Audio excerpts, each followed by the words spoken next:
Sabéis que don Juan Carlos García Domene es en este momento director de la BAC, de la editorial de la Conferencia Episcopal Española, es director del Centro de Teología de San Fulgencio de Murcia y otras ocupaciones que ahora seguramente don Juan Luis hará presente entre nosotros. No soy párroco. Vamos a tratar un tema importante Hace 5 años. para nuestra presencia, para nuestro presente, pero sobre todo para nuestro futuro, que es plantearnos lo que significa el cuidado, cuidarnos para cuidar, y cómo como presbiterio es una realidad que tenemos que tener siempre muy presente. Le dejo la palabra a don Juan Luis.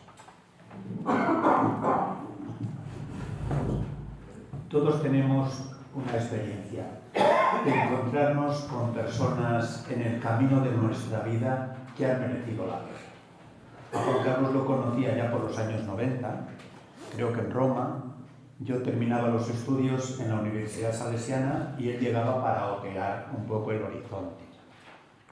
Después, el hecho de ser delegados correspondientemente de enseñanza nos llevaba a encontrarnos anualmente en las jornadas nacionales. Además, teníamos amigos en común, tanto Antón como Miguel Ángel, que por diversos motivos yo también fui a Murcia y podíamos encontrarnos y compartir. Juan Carlos nació en Villena, Alicante. Hizo magisterio primero y a los 20 años ingresa en el seminario de San Fulgencio de Murcia y se ordena sacerdote con 24 años. Durante su ministerio presbiteral ha acompañado la enseñanza, compartido, con diversas responsabilidades pastorales. Es doctor en pastoral por la Universidad Salesiana de Roma, licenciado en filosofía por la UNED. En la actualidad, como ya ha dicho don Fernando, es director general de la Biblioteca de Autores Cristianos, BAC, en la Conferencia Episcopal, y a la vez director del Instituto Teológico San Fulgencio en Murcia, entre otros cargos diocesanos. Yo creo que de los más importantes, el último es que lo ha nombrado canónigo. Y eso es muy bien. Yo quería darte las gracias, amigo, por tu disponibilidad y tu servicio en esta mañana. El curso pasado, a principios, apareció en la revista Vida Nueva un pliego muy significativo escrito por Alfonso Crespo, sacerdote de Málaga, que ya hemos conocido aquí en retiros y algunos ejercicios espirituales, ¿no? Y que el pliego como tal va dirigido a sacerdotes. Es verdad que lo escribió en el marco del Jubileo de la Esperanza, en el año jubilar, ¿no? El título es precioso: agachar la cabeza para levantar la mirada. A mí me llevó a la pequeña puerta de Belén cuando entramos en el lugar del nacimiento, ¿no? Que hay que agacharse para poder contemplar el misterio de la encarnación. Aunque algunas líneas se pueden entreleer con mirada en el año jubilar, no es menos cierto que está escrito de corazón a corazón para cada... Y en el contexto de nuestra formación del año en el que estamos, del curso en el que estamos, el tema de los cuidados, es curioso que cuando uno coge este tema ve que hay cuidados por todas partes, ¿no?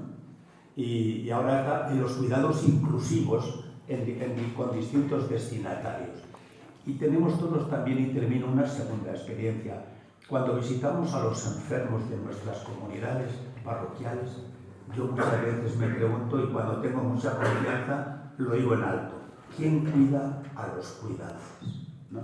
Desde esta preocupación, pues, agradecemos a don Juan Carlos, como digo, tu servicio en esta mañana, que nos ayudes en la reflexión y en el camino.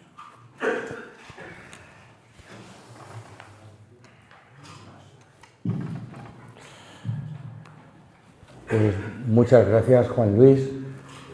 Don Fernando, muchas gracias. Y creo que probablemente sea de las cosas más difíciles que un cura tiene que hacer, que es hablarles a otros curas. Porque todavía dar ejercicios espirituales al clero, los ejercicios espirituales tienen otro registro. Y estás hablando de corazón a corazón, de conciencia a conciencia, y todos puestos en el camino del seguimiento del Señor. Pero hablar en clave de formación permanente, pues yo lo que os voy a mostrar es un poco la propia experiencia, pero también el pensamiento elaborado durante muchos años de profesor en la Escuela de Magisterio de donde yo salí, y por eso soy luego un sacerdote de Murcia, y también en 34 años siendo profesor de Teología Pastoral, y mi línea de investigación va por ahí y mi trabajo va por ahí. Pero lo voy a acoplar, esa síntesis personal y esa síntesis, podríamos decir, de pensamiento, lo vamos a hacer con 3 tiempos. En primer lugar, me gustaría, traemos unas copias, yo ahora me he convertido en un negacionista de la imagen, de la dictadura de la imagen. Hay otros negacionistas de otras cosas que también hay que respetarlos. Pues yo ahora, venir con un PowerPoint ya me parece que ya me pasó, llevo ahí mis cosas, pero me pasó ya el tiempo. Creo que donde estén unos ojos que descansan en otros ojos, una palabra que descansa en un oído o en un corazón, y donde esté una persona que escucha, que acoge y que sale de dentro lo que rebosa su alma, pues creo que es hoy por hoy casi muy moderno el no venir con un PowerPoint. Tenéis una hoja solo, yo voy a intentar en 30 minutos, primer tiempo, voy a hacer 3 tiempos en la presentación, un primer tiempo de 30 minutos, voy a intentar, yo como soy de catequesis, como los del PAS somos muy salesianos, pues siempre hago decálogos, copio decálogos, hago una frase, hacemos un jueguecito.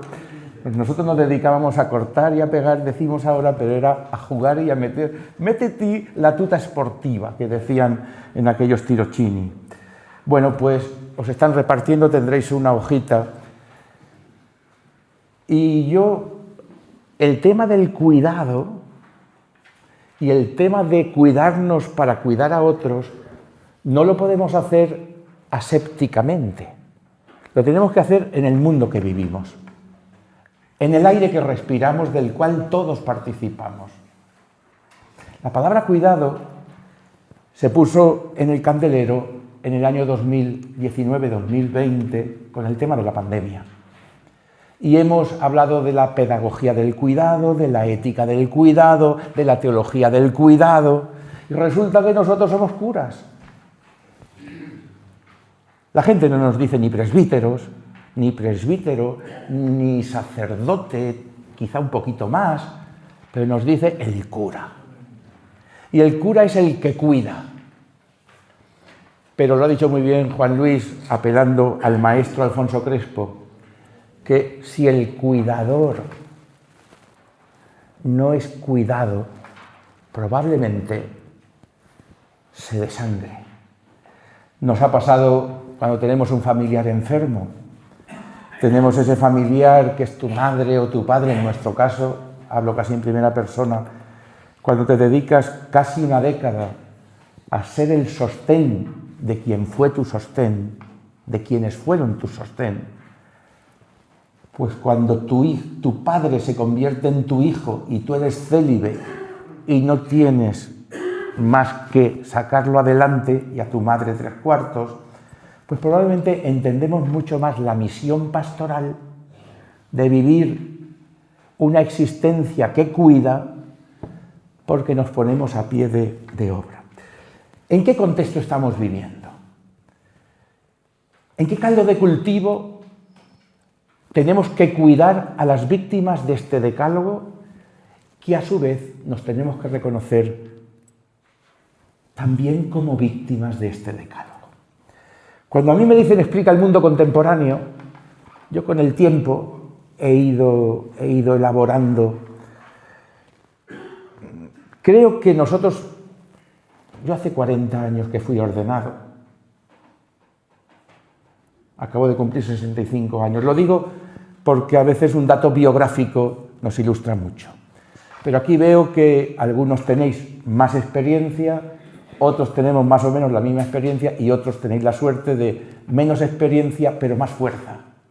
Porque el binomio de la edad, la experiencia consume la fuerza. Y la fuerza carece de experiencia. En los años 80, algunos no habían nacido vuestros padres o estaban recién llegados a este mundo. En los años 80 empezamos a hablar del hombre fragmentado, del hombre roto, del hombre light. Empezamos a descubrir que ya no éramos generaciones ni miembros de un grupo social estable, que donde nacías te morías. El individuo quedó fragmentado, pero hemos pasado de aquel hombre roto, de aquel hombre fragmentado, a un individuo que ahora tiene la última tabla de salvación en el nacionalismo polarizado. Explicaré esto un poquito. El nacionalismo no es solo ser catalán o ser vasco o gallego, que también, o ser español. El nacionalismo es, como me he quedado huérfano, como mi familia se ha hecho pequeña, como yo estoy perdido y sin brújula, necesito una bandera, como dice San Ignacio en la meditación de las dos banderas. No, todos necesitamos una bandera y todos necesitamos un sumo capitán. Pero hoy el nacionalismo se ha hecho tan excluyente, en ocasiones tan violento, en ocasiones tan provinciano y recién tan polarizado, que nos ha dejado sin tierra y nos ha dejado erráticos. ¿Qué voy a decir yo de la España que se ha vaciado o la han vaciado o no sabemos cómo se ha evaporado en el capital humano por excelencia, que es la población? Creíamos que el territorio lo era todo, pero habíamos olvidado que la población es todo. Pues yo creo que somos, por participar de esta cultura, y tenemos a nuestro cargo, para nuestro cuidado, personas sin tierra, erráticamente constituidos. Y a lo mejor nosotros también nos hemos quedado un poco sin pueblo, pero con tierra, pero a lo mejor lo que eran las boyas para el navegante o los hitos para el caminante se nos han desdibujado. En cualquier momento, no voy a esperar al final, si alguien de lo que estoy diciendo necesita una aclaración o una sugerencia, no me importa, porque voy a dar unas cuantas piezas de conversación. Creo que esto es, estamos sin pueblo, estamos sin tierra, estamos sin meta, culturalmente. Somos también, en los últimos 60 años, consecuencia y creo que también víctimas de una revolución sexual que ha transformado, desintegrando la experiencia de la familia. Nos ha pasado a nosotros. ¿Le vas a decir tú a un cura hace 50 años que no iba a tener una hermana, una sobrina o unos padres que fueran su humus natural? Yo creo que no conozco a nadie en el presbiterio de la diócesis de Cartagena que tenga una sobrina que lo cuide, una hermana que lo cuide o unos padres que le atiendan. No nos podemos permitir una persona que tenga nuestra casa encendida cuando volvemos. No, pobres de nosotros. Entonces, la revolución sexual ha tocado también nuestra formación afectivo y sexual. Y tenemos que cuidar a unas generaciones de familias desintegradas, reconstituidas de otras familias. Yo fui formador hace unos años, hace 36 años. El premio de venir de Roma fue que fui formador del seminario San Fulgencio. Un seminarista que es sacerdote, fue la primera vez que yo viví el acompañamiento como formador del divorcio de sus padres, del nuevo matrimonio de su padre y después de volver al matrimonio civil, porque canónicamente no se había disuelto, del mismo matrimonio. ¿Qué estoy diciendo? Pues estoy diciendo que tú, que estás llamado a ser el auxilio del laicado y el sostén del laicado para que el laicado esté en mitad de la calle, tú mismo eres hijo de padres divorciados. Él tenía que llevar todas las tardes a su hermana del segundo matrimonio de su padre al conservatorio y teníamos que darle permiso en el seminario y tenía que volver otra vez porque si no su padre se enfadaba y decía: no quieres a tu hermana. Y un día, tiene nombre, don Fernando le conoce, y un día le digo: ¿cómo vais? Dice: ¿cómo voy? Que mi padre ha vuelto con mi madre y que vamos al juzgado, que se van a casar. Digo: pero no fue nulo el matrimonio. Dice: ¿qué va? Digo: bueno, estoy hablando de 1995. No había venido Zapatero, ni las leyes de reforma de la familia, ni la nueva legislación civil, ni el matrimonio igualitario. Porque la revolución sexual no es que podemos ser pues abejas que pican en muchas flores. ¿Por qué será una cosa que la literatura del siglo de oro y la literatura del siglo XIX nos lo puso por delante? No, estamos en otras cosas hoy. Solo hace falta estar suscrito a algunas news. La revolución sexual la tenemos en nuestra carne de nuestras infancias, en nuestra carne de nuestras adolescencias, en nuestra carne de nuestras juventudes y madureces y en nuestra vida verso la vecchiaia, que decían en el PAS. Dice: 45 e in poi verso la vecchiaia. Madre mía, entonces casi nos vamos. Todos hacia la vejez. El tercer punto que yo creo que nos afecta como necesitados de cuidado y cuidadores es nosotros, prendidos de nuestra fe católica y de la dimensión universal del cristianismo y de esa esencia de Jesús que nos dice: id por todo el mundo. Ese Francisco que nos ha dicho el todos, todos, todos, y se nos alegraban las entretelas del alma. Cuando vino la globalización en los 90, nosotros tuvimos necesariamente un encandilamiento con la globalización y la idealizamos. Y cuando nos dimos cuenta que solo se globalizaban las relaciones que hacían más fuertes a los dueños del mundo, dijimos: nos están engañando, porque no globalizan el comercio del jamón ibérico y el comercio del aceite de oliva y el vino. ¿O no fue así? Pues de esa globalización idealizada nos hemos encontrado con ese periclitador de todo que es la sociedad de la información, con los desafíos que tiene dentro. En tiempos de la radio, decía, yo lo estudié en el 80, en tiempos de la radio decía Rudolf Bultmann: no se puede creer en lo sobrenatural.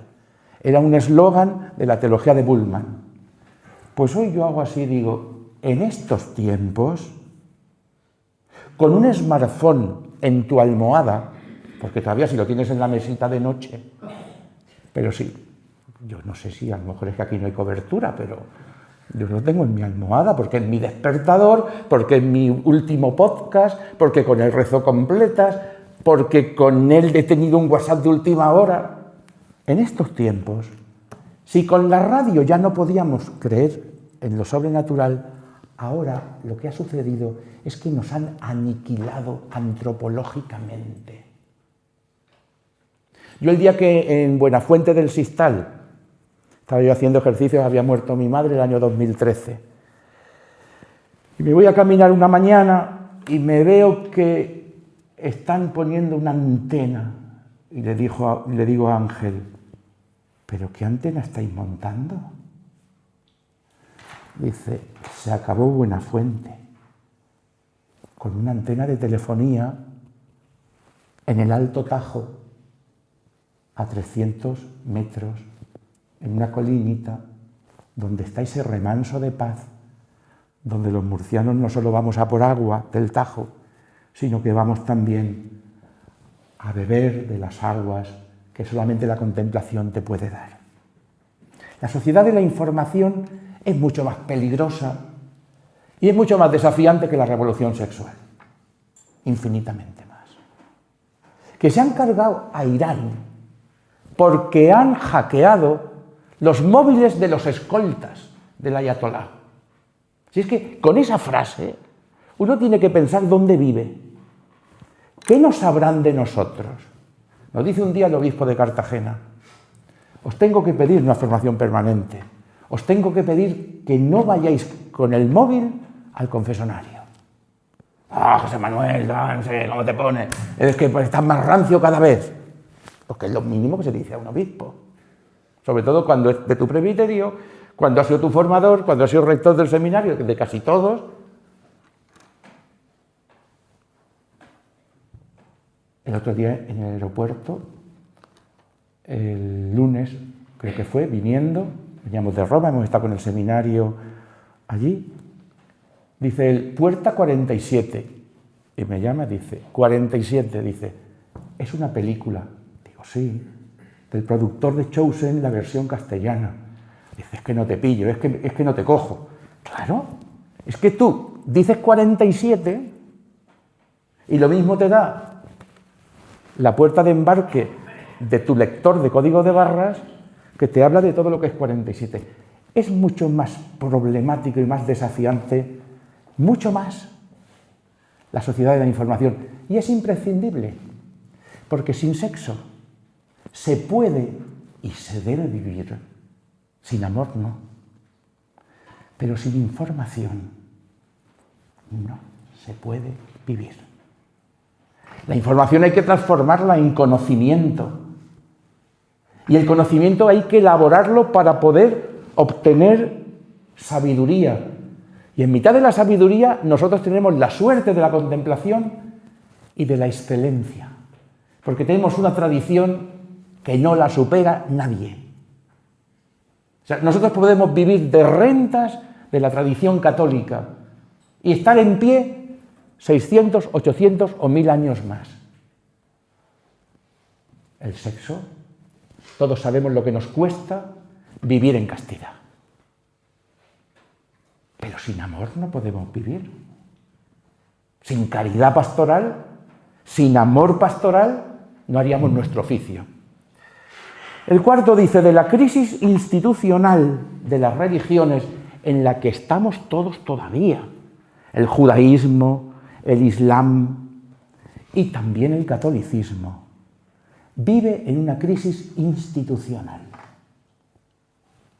De esa crisis, de todas las religiones, particularmente de las monoteístas, a algo tan interesante, tan sugerente como la privatización emocional de la religión. Ayer en el tren, viniendo por la tarde-noche, no había podido leerla y os la recomiendo, la nota de doctrina de la fe sobre la emoción.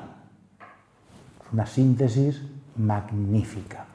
Y yo digo, en lo que hemos quedado, hemos puesto en la picota la doctrina de la fe de la Comisión Episcopal de España, pues desde un gallego hasta un redentorista, no voy a decir ningún nombre, hemos puesto, eran notas doctrinales, hasta un vasco, que fue el último. Doctrina de la Fe se encargaba de buscar a quien se salía del patrón identitario del canon del credo. Y ahora la herejía es emocional, con nombres y apellidos. Ni voy a nombrar a los teólogos, ni voy a nombrar a los grupos que dice la nota de nueva evangelización. Algunos se abrevian con el nombre de un grito de guerra de un musical o de una peli, con 3 letras, HKN y así sucesivamente. Por cierto, me acaban de invitar al concierto de HKN en el Teatro Romea el próximo día, y dice la de Murcia que sí vendrás, ¿verdad, don Juan Carlos? Porque estos de Jacuna siempre hablan de usted en el título, pero luego te hablan de tú, don Juan Carlos. Digo, yo no soy don Josepe, a mí o me pones todo en usted o todo en tú, pero este mix, que castellano lo hemos perdido. Os recomiendo vivamente esa nota, porque está saliendo dentro del presbiterio, dentro de los seminarios, dentro de los nuevos grupos de evangelización, una sensibilidad nueva que yo le he puesto arriba, caldo de cultivo para un giro católico, la he puesto en interrogante, porque a mí de los 70 me queda mucho, pero creo que es importante. Creo que el número 5 es algo donde también estamos, de la sobreexplotación de la tierra y de la creación, hemos pasado al cuidado de la tierra. El otro día me permití usar una analogía taurina y me cayó un chorreo en un espacio público. ¿Cómo te atreves a usar esa expresión taurina? Me quedé sin palabras, pero me cuesta reaccionar a veces, cada vez más. Pero reaccioné y les dije, mira, el argot taurino es la quinta esencia de lo que somos en ese país que algunos llamamos España. Yo jamás he ido a los toros, jamás. Los he visto con mi padre en televisión, jamás le he acompañado en ninguna corrida. Pero te digo que si la mitad del cuidado que le pones a las criaturas no humanas se lo pusiéramos a las criaturas humanas, tú y yo íbamos a estar mucho más cerca de lo que piensas. Me llevé un chorreo, porque es lo que tiene, uno es locuaz y habla, y bueno. Pues el cuidado de la tierra, el cuidado de la naturaleza, la salvaguarda del creato, decía Benedicto XVI. De la exaltación del cuerpo, todos hemos nacido en un cuerpo exaltado. Tenemos número de la Seguridad Social antes de nacer. ¿Nos han visto por una ecografía? A mí no, porque yo todavía me parieron en mi casa. En la cama de mis padres, allí fui alumbrado. Y no sé si allí fui concebido. Eso, sus cuentas las llevaban ellos. Pero este señor se está riendo y yo creo que es lo suyo. No hemos salido de casa. Fui el último de mi familia que no nació en un hospital. Yo no nací en un hospital. Mi hermana a los 10 años era un embarazo de riesgo, pero hemos nacido más hoy. El otro día decía don Luis Argüello, decía, cuando la primera ley del aborto, nosotros no teníamos las ecografías que tenemos hoy. Y teníamos una cierta duda, yo cuando estudié moral sexual así me lo explicaron, hay una cierta duda en la comunidad científica de que hasta que no haya el anidamiento, lo explico muy bien, por cierto. Dice, pero hoy no hay duda. Hay otro cuerpo. Tú con tu cuerpo haz lo que quieras, pero con ese otro cuerpo no puedes hacer lo que quieras. Esto nos está costando mucho prestigio, nos está dilapidando la autoridad y nos está distanciando. Y nos manipulan Pero es que el cuidado de la vida, cuando el cuerpo está en precario, en el estadio final, cuando el médico te ha dicho, solo puedo curarte, cuidarte, perdón, pero no puedo curarte, lo digo bien ahora. Cuando el médico te dice, usted solo puede ser atendido por paliativos. Todavía que te digan eso y que te pongan en un programa de paliativos y que te manden a casa, pues bueno, pero cuando te dice legalmente la sociedad, usted puede pedir la interrupción voluntaria de su propia vida. ¿O no es así? Lo están administrando las comunidades autónomas y estamos ahí. Pues de esa exaltación del cuerpo a una vulnerabilidad fruto de la pandemia. Si ahora hiciéramos el sondeo, hemos hecho 6 años del confinamiento. No, el confinamiento, todavía de la declaración de pandemia, hemos hecho los 6 años y dentro de unos días los 6 años. ¿Quién no ha pasado un COVID una vez o dos? ¿Quién no ha perdido a alguien por el COVID, 1, 2, 3 personas de su familia? ¿Quién no ha visto lo que tuvimos que inventar para poder atender lo que hemos sufrido?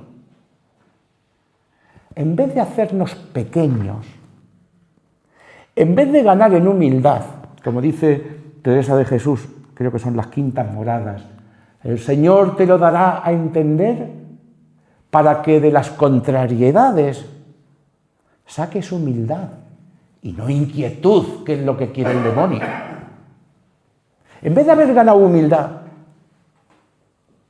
pues ¿qué hemos ganado? ¡Viva la Virgen! Hemos salido de este toro, vivamos y comamos y bebamos, que mañana moriremos. Como esto venga otra vez, que me quiten lo bailado.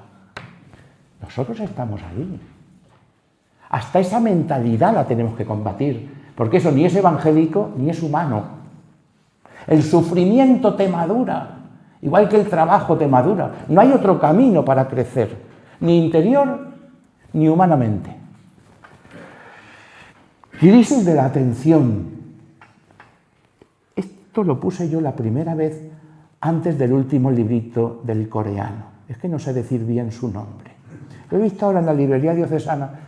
Lo he visto, digo, mira, pues también ha llegado a Zamora el coreano y una banda, una faja le llamamos en el mundo editorial, Premio Princesa de Asturias, Por cierto, el otro día me enteré de que estaba bautizado como católico. Corea es la reserva espiritual de Oriente. El día que en Bach nos llegó, después de haber dado el permiso, la cristología de Olegario, con los caracteres coreanos, yo me muero cuando la veo. Mandan 3 ejemplares, que es de recibo, le mando uno a Salamanca y a los 3 meses Olegario sale de donde está. Porque está en la ancianidad senil. Y me escribe, le debo a usted una explicación con esa delicadeza. Don Olegario, no se preocupe usted.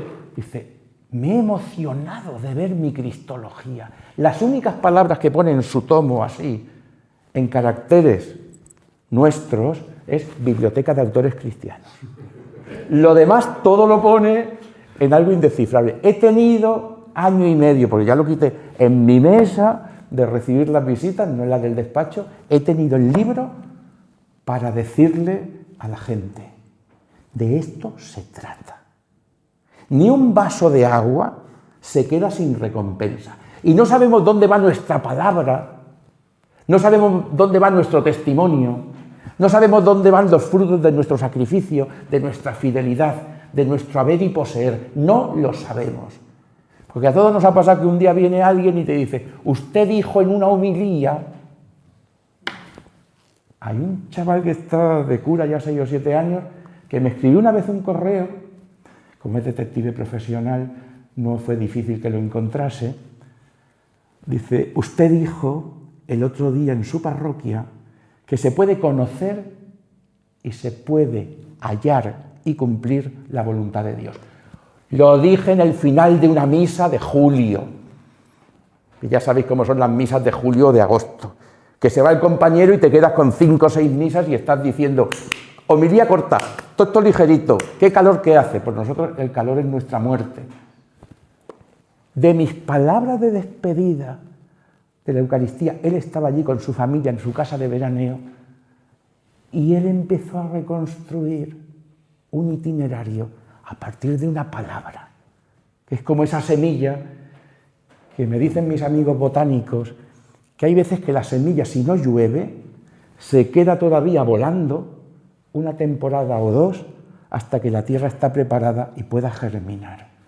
Pues la crisis de la atención, la crisis de la imagen y la crisis de la enfermedad mental también nos tocan. No solamente a nuestros destinatarios del cuidado. La crisis de la enfermedad mental toca. Esto sí que tenemos una suerte, es como el COVID. El COVID no les tocaba a los chavales, ni a los niños ni a los adolescentes. Ahora les ha salido. Cuando tenían que haber socializado, los confinamos y estaban de miedo porque ellos no se contagiaban, pero ahora, pues bueno, la enfermedad mental como pandemia ocultada empieza cuando un adolescente te dice: me estoy agobiando, y le caen cada lagrimón y tú le dices: pero nene, explícate. No tienen palabras, solo tienen abrazos e imágenes. Nosotros somos hijos del relato. Nosotros éramos ideólogos de la palabra. Teníamos a Franco o contra Franco. Teníamos la democracia o contra la democracia. Teníamos las izquierdas contra las derechas. Pero teníamos relato. Teníamos un de dónde venimos y a dónde vamos. Estos muchachos tienen abrazos. Porque nosotros teníamos el sueño del sexo idealizado y negado. Pero estos tíos viven en una ternura. Un seminarista te lo encuentras con el otro haciéndole así en la orejita.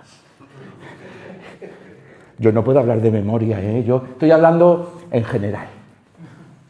Y yo digo, si en vez de que soy el director del centro, soy el formador, los cojo y les digo: a vuestra casa.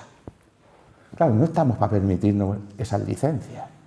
Haciéndolo así todo el rato en el viaje. Digo, pero nene, es que es la ternura. Nosotros éramos la idea. Nosotros habíamos exaltado la razón. Ellos se han ensoñareado, como se tenga que decir, en la emoción. Pero la enfermedad mental tiene un circuito que es: me agobio, tengo un pico de ansiedad, me deprimo crónicamente y enseguida tengo la idea o el intento o la consumación de un suicidio. No me digáis que aquí no sucede así, porque hoy es, en los menores de 40, lo ordinario. Yo, que ahora no soy párroco y colaboro en una parroquia los fines de semana, me tocó hace 4 días un funeral de un chiquillo, una belleza, una inteligencia, clase social media alta, y que se ha tirado por la azotea en un edificio de 6 plantas y que se ha estampado contra el suelo. Se muere su abuela, que es quien lo ha criado. 3 meses antes, él se descoloca y la niña con la que estaba tonteando, y él parece que estaba muy enamorado, la nena le dice: no te quiero. El no te quiero de la muerte, o el perdón, el ya no estoy aquí de la abuela, sumado al no te quiero, no ha tenido herramientas. Salió un profesor de maristas, él ya no estaba en el colegio, salió un profesor de maristas que lo ha acompañado en todo el tiempo del colegio, que eran buenos amigos, y contó el testimonio de la belleza de ese muchacho. Resulta que nosotros participamos de todo esto, cada uno según edad, condición y según está por dentro, pero de este aire aquí está, como víctimas, como miembros pero también como actores y como pastores. Que son las 4 condiciones: víctimas, miembros de esta sociedad, pero también somos actores. Y nos llaman a ser pastores. El 7 es positivo, ¿eh? El 7 yo creo que es de los frutos maduros del concilio. De la aportación del cristianismo a la paz, de la aportación del cristianismo al desarrollo, de la aportación del cristianismo a la justicia, de la aportación del cristianismo a la libertad y de la aportación del cristianismo a la dignidad personal. La paz. Le acabo de hacer un circulito, la palabra paz. Pero es que es tan fácil decir no a Trump. Y es tan entusiasta decir sí a Trump. Pero es que puede estar alguien contento con Maduro. Pero puede uno no sonrojarse un poquito de que un gobierno, por importante que sea, haya intervenido con una cirugía, no diplomática, sino una cirugía militar de la inteligencia. Que no nos acordamos quién era Delcy cuando estuvo en Barajas. Es que es otra Delcy. Yo tengo una cuñada venezolana, exiliada, con toda su familia. Es que no me sé yo bien lo que es Maduro y sacar a toda la juventud de un país, a Colombia, a Brasil, a Estados Unidos, a España, que no me lo sé. Pero esa corrupción solo se puede resolver. Es que no tenemos un nivel internacional en estos tiempos de universal comunicación. No tengo todavía elementos para hacer esta síntesis. Llevo desde el 3 de enero, que fue no sé cómo llamarle, la extracción, como si fuera una pieza dental. Sí, no hubiera utilizado esa palabra, pero sí. Porque ahora los dentistas solo quieren salvarte la pieza y sacarte de paso 10 o 15 mil dólares de tu boca. Pues que son tremendos. No habrá un dentista aquí, ¿verdad? Y si me están oyendo me declararán persona non grata en el Colegio Oficial de Odontólogos.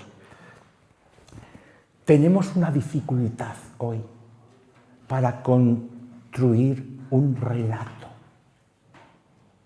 Porque no hay un palmo limpio. No lo hay. Y no hay un sociólogo que nos digas, este está a favor o este está en contra. Yo no tengo elementos. Me he pasado muchos años haciendo análisis de la realidad y lectura creyente. Voy a ir terminando esta primera parte. También positivo de la pervivencia vigorosa de la religiosidad del pueblo. Comprendo que estoy en Zamora y aquí la Semana Santa es una cosa seria. Pero veniros a Murcia para ver una cosa hermosa, que es la Semana Santa, pero no seria, como aquí se entiende la seriedad, que respeto. Respeto y envidio. Y ya nos gustaría a veces un poquito de orden. Veniros, por favor. Veniros. Yo estuve en Valladolid una Semana Santa hace muchos años y dije, ¿pero esto qué es? ¿Esto qué es? En cualquier caso, la religiosidad del pueblo, uso el término que utiliza en Evangelii Gaudium el Papa Francisco, no la religiosidad popular, porque de popular a populista hay una línea muy delgada. Pero el pueblo hay que respetarlo. El pueblo ha hecho su camino. Y nosotros en los años del concilio inmediato, del posconcilio, al menos entre nosotros, ignoramos, algunos combatieron, casi todos despreciamos como un aspecto que era folclórico. Queríamos comunidades vivas, personas que hubieran hecho personalización de la fe, queríamos un resto.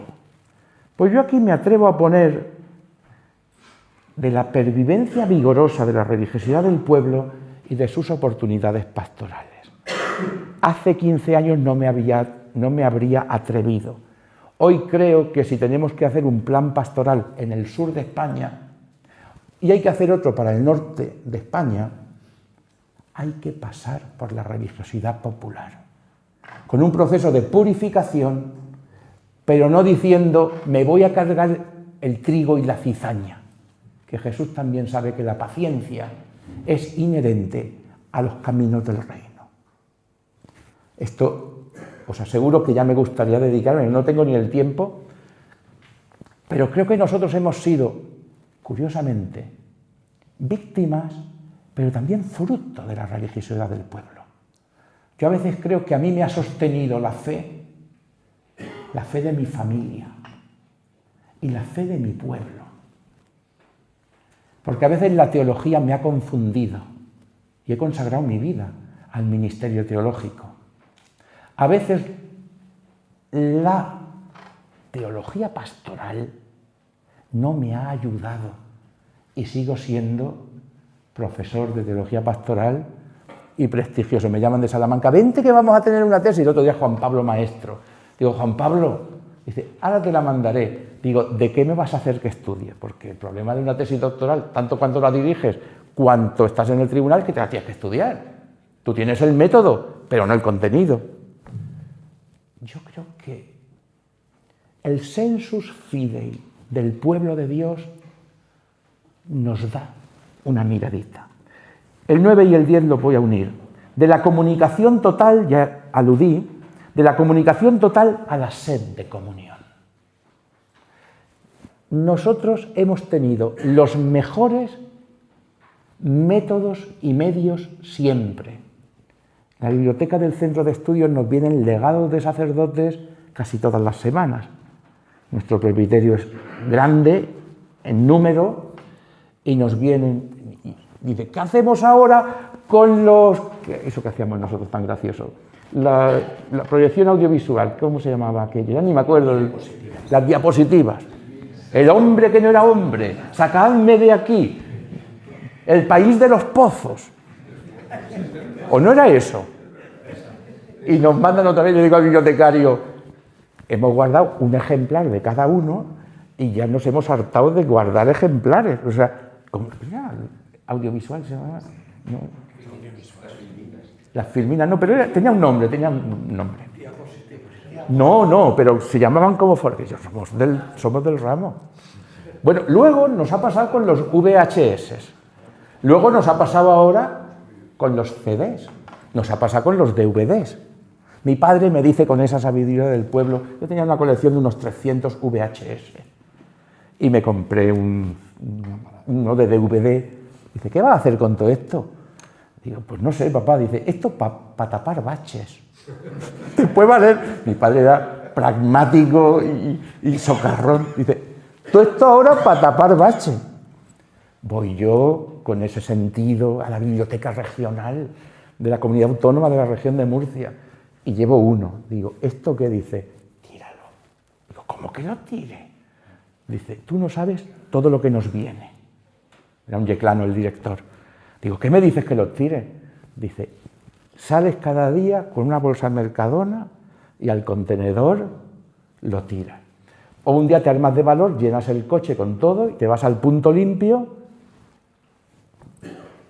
Pues aquello de la comunicación total era como en el país de los pozos, que lo llenabas de cosas y se te olvidaba que debajo del todo estaba una fuente que a su vez estaba conectada con el acuífero, decimos hoy, con la fuente de las fuentes. A mí me hizo mucho bien aquel país de los pozos, ¿eh? A mí en mi adolescencia me hizo bien. Pero se nos ha olvidado que la comunicación ha anegado la sed de comunión. Se nos ha olvidado. Y nosotros, que tenemos como carisma principal ser agentes que favorecen, que propician la comunión, dice, ¿y usted qué tarea tiene? Digo, pues mira, yo soy como el director de una orquesta sinfónica. La orquesta sinfónica, cuanto más miembros tiene, es más potente y tiene el viento metal, el viento madera, la percusión, cuanto más gente mejor, pero yo tengo que hacer que haya armonía y date cuenta que yo no toco ningún instrumento. Entonces, esa es la imagen del pastor en la diócesis, del presbítero en sus comunidades. Armonizar carismas, construir comunión. Y resulta que nos han incapacitado, porque tenemos tanta comunicación. Es que ¿quién puede leer lo que publica el Papa? Y no Juan Pablo II, ¿eh? Que yo creo que aquello, las enseñanzas de Juan Pablo II se dejaron de publicar por la librería Dietriche Vaticana, porque eran la ruina, no solamente de la editorial. Las publicó la abad, todas las de Pablo VI. Las trajeron, yo no existía todavía, hasta el año 83 o así, cuando vimos la capacidad productiva. Benedicto XVI, 11 volúmenes. Ahora van por el 2017, las traje el otro día de Roma, de Francisco. Pero Juan Pablo II, pues es imposible ni leer a Francisco, ni leer a León, ni leer a nadie. No es posible. Y nos ha anegado tanta información y tanta comunicación, pero ha dañado la comunión. Y termino. En este caldo de cultivo, para cuidar y ser cuidadores, solo hay un camino. Esto será mi tercera parte. Recuperar la interioridad y recuperar el diálogo. No hay otro camino. Que los viejos escuchen a los que somos, que los jóvenes escuchen a los que somos viejos, que los viejos cojan fuerza de los que son jóvenes, que escuchemos a otros creyentes y nos unamos, que estemos al quite con los hombres y mujeres de buena voluntad y que donde haya una buena idea no nos convirtamos a esa idea, porque entonces olvidamos nuestra identidad y la hacemos ideología. Consecuencia, crisis del tiempo y crisis del espacio. Es lo que tenemos. Parecen viejos los curas jóvenes y parecemos jóvenes los curas viejos. Dice, qué antiguo, no te pones sotana. Y yo le decía a mi párroco, don Arsenio Irigoyen, le decía, don Arsenio, si no fuera por lo que lo quiero, jamás lo vi sin sotana. Y ahora yo soy el antiguo porque no me pongo sotana. Bueno, el otro día me la compré para ser canónigo. Vamos a decirlo todo claramente. Es que el otro día dice un chaval de Jacuna, puedo desvelarlo, dice, yo creo que he visto más clásico y más viejo que mi padre. A mí me iluminó mucho. Estaba haciendo un relato de su situación, está acabando un doble grado, es muy brillante, y él dice, digo, ¿qué quieres decir? Dice, que mi padre solo quiere ser moderno. Y a mí me da miedo. Chacho, ¿qué me estás diciendo? 22 años. Yo ahí os lo dejo. Claro, él llevaba camisa de botones, como dicen mis sobrinos. Es que el tío lleva camisa de botones. Porque si me ven así ya, eso en vacaciones. Salimos a caminar y no cogí camiseta, yo qué sé, llevaba una camisa medio usar y digo, pues vámonos. Dice, el tío lleva camisa de botones. Y este decía que su padre llevaba camiseta y el niño lleva camisa de botones. Yo paro aquí y seguimos, porque me han dicho que hay que hacer... ¿Es buen momento para la parada o no? ¿Sí? Podríamos seguir un poquito. Pues seguimos un poquito más. Síntoma y respuestas, dice al final. El síntoma que tenemos en el presbiterio, el síntoma que tenemos en los cristianos que han resistido tantas experiencias y experimentos, el síntoma que tienen los que han decidido volver a casa, es la sed. La sed. La sed de sentido, la sed de silencio, la sed de palabra, la sed de Dios, la sed de espiritualidad y la sed de afecto. La sed, puntos suspensivos, la sed con mayúsculas. Hoy, probablemente, el icono de nuestra civilización es la mujer que en Samaria se acerca al pozo de Sicar y un judío le pide de beber. Curiosamente. ¿Somos Jesús sediento? Sí. Pero también somos Jesús el que sabe decirle a esa mujer, a esa civilización, si yo te doy de un agua, tú te vas a dejar aquí el cántaro, porque no vas a tener que venir nunca más, porque en tu corazón va a haber un manantial. Nosotros, en nuestra contradicción por formar parte de este mundo, somos sedientos, porque somos parte y miembro de este pueblo, de esta civilización. Pero a su vez, como pastores, tenemos que dar agua viva, que lleva hasta la vida eterna. Y la pregunta que me hago y que os hago ¿es una respuesta lo que se ha dado en llamar el giro católico? Cuando al acabar la asamblea plenaria, don Luis Argüello dice en noviembre, en la última plenaria, que podemos hablar de un giro católico, cuando hemos visto lo que ha supuesto la gran campaña del lanzamiento del disco de Rosalía, el sábado pasado, cuando hemos visto la aclamación que nos hemos rendido ante la película Los Domingos. Primero algunos que estamos un poquito más en el tema del cine, luego el boca a oreja, pero cuando la Academia del Cine, en voto secreto, determina que el mejor guión, que es lo que más me importa, que la mejor dirección, impórtame menos, que la mejor interpretación, está bien, que la mejor actriz secundaria, y cuando no se puede callar, porque es la esposa del bufón Buenafuente, Silvia Abril, que me encanta y la respeto como cómica, pero no se puede callar Silvia Abril y dice: estos jóvenes que suben, no me gusta. Creo que conocéis las noticias, conocéis las respuestas que ha habido en las redes. Uno dice que va a ser verdad que hay un giro católico, que va a ser verdad que hay un giro católico, que va a ser verdad que hay sed, que no lo hemos dicho 4 analistas. Pero el problema es que como nosotros tenemos la religión institucional, llegamos tarde. Ese gran, ahora hemos hecho aniversario del 23F, ese gran Adolfo Suárez convenció a este país diciendo: vamos a darle carta de legalidad a lo que de hecho está en la calle. Esa fue su frase. Las ansias de libertad que había en el final del franquismo y la capacidad de, lo dijo muy bien Javier Cercas el otro día en un programa, dice: la transición se hizo por 3 traidores.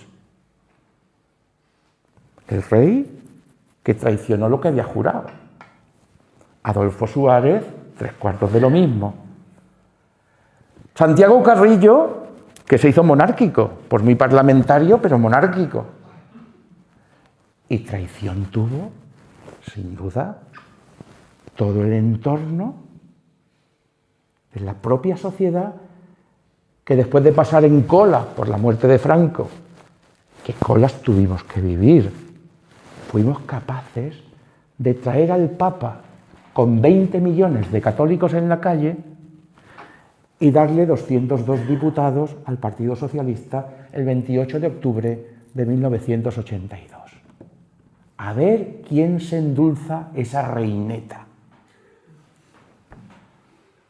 A ver quién se la endulza. Y nosotros como Iglesia, 3/4 de lo mismo. Que os recuerdo que el Papa que vino era Juan Pablo II. Y el que dijo: todos los jóvenes al Bernabéu. He oído yo explicar eso a don Vicente Enrique y Tarancón. Dice: porque no sabíamos si iba a venir gente o no. Y teníamos que dejar gente en la calle porque podíamos encontrarnos con una calle vacía. Algunos de los que estáis aquí, seguro que estuvisteis en aquel Bernabéu en noviembre del 82. ¿No? ¿No hay nadie? Sí. Sí, bien, bien, bien. Siempre, cuando hablan de décadas, siempre hay algún testigo. Pues aquello era... Claro, decía don Fernando Sebastián, que no es dudoso de nada, decía, se creían los del Vaticano que estábamos como el Midi francés, que aplazamos el viaje primero por el atentado y luego por las elecciones. Y cuando se fueron, le pidieron perdón al secretario general de la Conferencia Episcopal, porque esto no es el Midi francés, esto es otra cosa. Nos puede estar pasando que esté el pueblo de Dios sediento, caminando por delante, y nosotros estemos pensando con categorías de que están hartos. Vamos a ponerles diapositivas. Montaje audiovisual. Ahora me ha salido la palabra. Montaje audiovisual. ¿Sigo? ¿Tengo carrete? No, ya. No, nos vamos a tomar el café hasta menos cuarto. Hasta menos. En la sala. A continuación. Aquí al lado. Al final de... Podemos empezar, si queréis, por alguna pregunta que haya surgido, en vez de empezar yo aquí al frontón y tirar y tirar.